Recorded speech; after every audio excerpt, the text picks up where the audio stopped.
Eric, nakita naman natin kung paano natin in-expose. Isipin mo ka, Erica, ang isang gusto mong bigyan din dito kung gaano kalaki ang makukuha mo sa isang drug lord sa loob ng piitan. Sige, Frank, based on your investigation sa special report, na direkta mong nilubugan ang sources nito. Monthly ka, Eric, pwede kang makakuha ng 5 milyon. Wow. Kung isa kang trabahante. Sa isang drug lord pa lang ito? Isang drug lord lang. Ilan yan? Kasi ginawa ni General Bantag doon ka, Eric. Pinasok ko. Isang, I forgot if it's building 11 or building... Building 11 is maximum security. Yeah, sa loob ng maximum security compound. Doon, sinalampak ang lahat ng mga incheck, mga chekwa.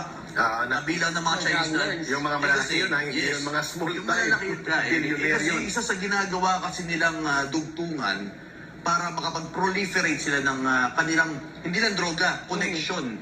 Dahil nanggagaling sa labas din ito eh.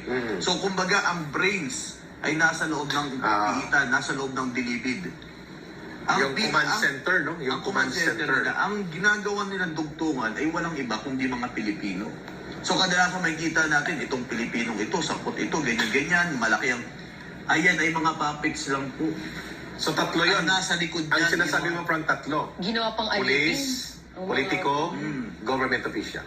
Yan talaga ka, Eric. Yan ang dugtungan yan ka, Eric. Dahil dyan kumakuha ng malaking spare. Pero especially pagpapalapit ng election. Klaro yun. At nagugulat na lang tayo na kaya pala ayaw nila ang SMNI sapagkat tinatalakay natin ang lalim ng sindikato dito. Ginawan nga natin ng special report ito eh. Yeah, nakita ko yun. Yung bilibid eh, di ba? Na never nagagawa ng ibang Alam mo, nakikita ko mga report, puro paninira eh. Pero ngayon, pinakita natin during the Duterte administration kung paano nilinis ang New Bilibid Prison. Correct. Di ba? Kung gaano karaming droga ang nawala dyan. Kasi yung isa na lang dito ka, Eric, yung mga bahay. There's a lot of things that is happening there sa gilid-gilid.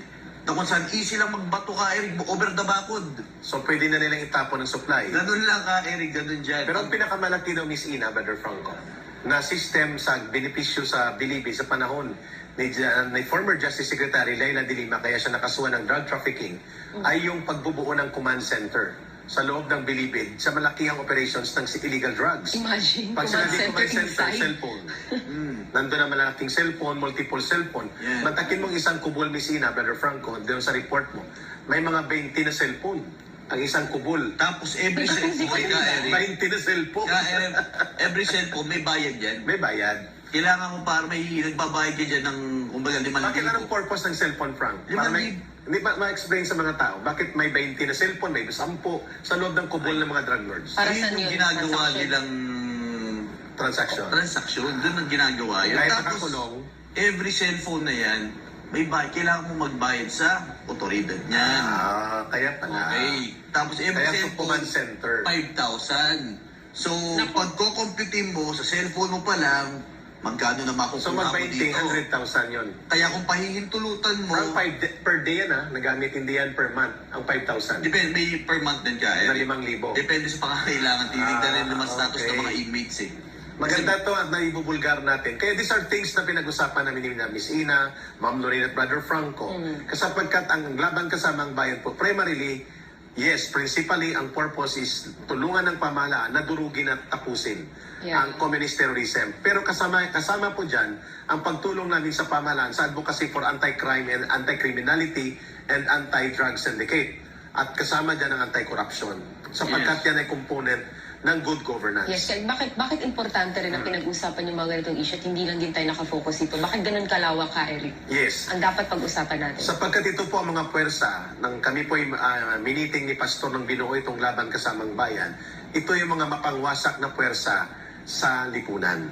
Ito pong sumisira sa kabataan, sa kinabukasan ng ating mamamayan, nag-create na malawak na krimen, ang droga, ang terorismo ng CPP, NPA, and then pumapatay ng sundalo at pulis.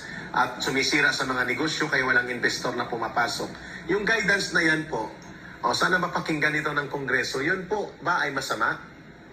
Yung pag-question sa korupsyon, sa mga involvement ng official sa NPA, sa kanilang pagpundo sa mga NPA, pakikipagtulungan sa mga drug lords at criminal syndicate, ang abusado na paggastos ng pondo na dapat ito ay punahin, yun ba ay mali? Yes. Na maging tema at sentro ng misyon sa programang Laban Kasamang Bayan? Ayun. Bakit tayo meron mga special report ni PRRD? Hindi naman tayo. Pinapakita talaga natin kung ano yung naitutulong niya sa ating bansa. Kaya mula sa illegal na droga, ako mismo kasama ako sa mga operations ka, Eric, ng PIDEA, ng PIDE, Ng PNP. ng Philippine National Police. Alam ko ang nangyayari at alam ko kung gaano karaming drogista. Nalalaban sila eh. Kaya ang pinaka pagkakaiba lang nun, ang napapatay noong panahon ng ating Pangulong Rodrigo Roa Duterte ay ang mga drug lords, Samantalang, ang mga drogista, ang mga kriminal. Ngayon, Eric, Christmas na Christmas, nakita ko balita, pinugutan ng security guard. ang pinakamalala sa harap ng City Hall sa Iloilo City ng barangay, nung barangay election, patay ang SWAT, squad leader ng SWAT, si Master Yes. Sergeant Malan. Yun pa. Doon sa loob mismo ng compound loob, diba? ng mga drug lord. Ang dami. SWAT yun, SWAT ng Iloilo City. Yun yung matindi, di ba, Eric? Na iba pa. Ayoko naman na sabihin against tayo. Sinasabi na natin yung katotohanan. Yung sa Skyway ka, Eric, yung parang grabe. Axe Gang. Sa pa yun. First time ko makita sa Skyway ka, Eric. Ng sasakyan. Sindikato ang pwedeng gumawa I-stopan nun. mo sa Skyway ka, Eric. Tapos Grabe yun. meron silang palakol. Walang takot, no? Walang takot. Sa kanpa, nakikita ko na sa pelikula yun, pero ngayon nakikita ko na sa totoong buhay. Yes. Kaya ito rin yung mga binabanggit namin ni Brother Franco, nila Miss Ina. These are realities Yes. And na dapat kahit po may wala. bunyag at nabigyan ng konteksto kung bakit kailangan po ang strong Yeah. rule of law from our leaders in the government. Exactly. Kasi yung nangyari din ng nakarang administrasyon. Kasi hindi naman perfect yung talaga implementation ng war on drugs. Kasi may mga pulis din, di ba? Oo, nag-abuso din. Nag-abuso. Kasi baka sabihin ng mga nakikinig sa atin, hindi nyo ba alam, merong mga iilan din na pinatay, ganito, ganyan, Yes. na napagbintangan.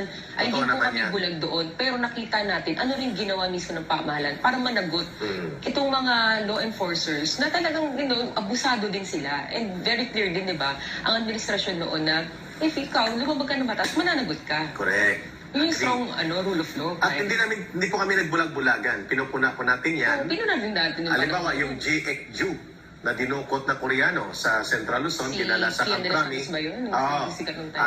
At binalot ng rubber Yeah. at pinatay at binuhos pang bangkay sinunog sa Inodoro.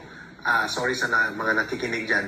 Yan po ay kinilala din ni Pangulong Duterte, kaya for the last 3 months or 4 months, pinasuspende ang involvement ng PNP sa war on drugs. So yan po ay hindi naman pinagtakpan. But there are the courts na mag-a-address po niyan. My God, I hate drugs.